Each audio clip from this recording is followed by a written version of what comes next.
This week we're heading to Beantown for a little organized crime on Monday Morning Critic.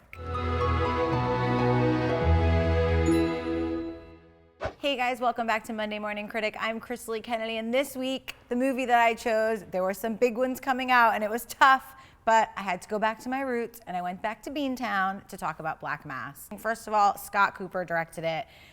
If you don't know who he is, you should. He directed Crazy Heart, which was amazing, and then Out of the Furnace, which was, God, it was one of my favorite movies that came out that year.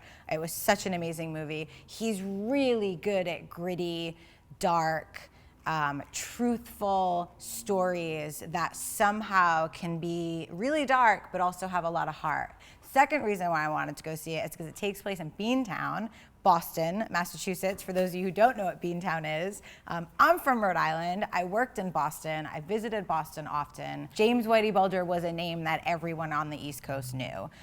Everyone knew of his name, of his lifestyle, of the things that he had done. He is now in jail, finally. Note, they found him here in California, Santa Monica, California to be exact. One of the things that I loved about this movie is that it tells the whole story.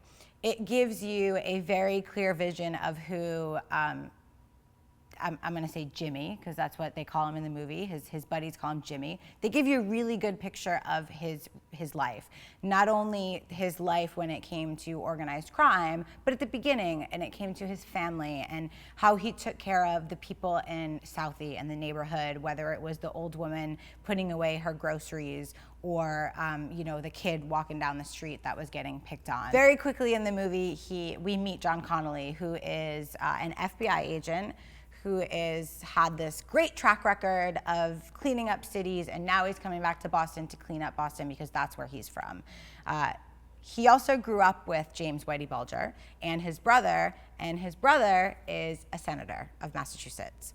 So we have an FBI agent, a mobster, and a senator, and they're all best friends. So things get a little sticky and a little tricky, and the movie shows all of that. The actors in this movie, Johnny Depp, literally unrecognizable. Joel Edgerton, who plays John Connolly, is absolutely amazing. He plays the FBI agent. I mean, he's so great in everything he does. You see him in The Gift, and then you see him in this, and it's like they're not even the same person. It just blows my mind. Benedict Cumberbatch plays James Whitey Bulger's brother, who's the US Senator, and he is amazing. I also have to mention Dakota Johnson. Dakota Johnson plays James Whitey Bulger's girlfriend, and they have a son together.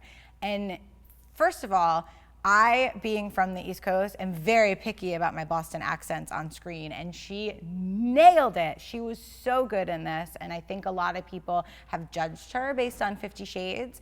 Her acting is impeccable, and she's amazing in this movie. I can't say anything bad about this movie. This movie was intense. It was dark, it was gritty, it had heart, there were some really funny moments, there were some really sad moments, and like any mob movie, there are some really violent moments as well. So I don't necessarily think this is a movie for kids because there's violence and it's used well and efficiently, and it's not just there because they wanted to show something violent, like it's needed for the story. There is no question that James Whitey Bulger and the Winter Hill Gang and his boys did some really bad things. I mean, they all went to jail. There was a lot of murder, there was a lot of crime, and they touched on all of that in the film and they showed it. And so there is some violence, but it's not ever used like for no reason, which I respect, because a lot of times in mob movies, sometimes you see them just killing people for no reason. I thought it was really interesting the way they showed kind of the heart of a mobster and the code of honor and the loyalty.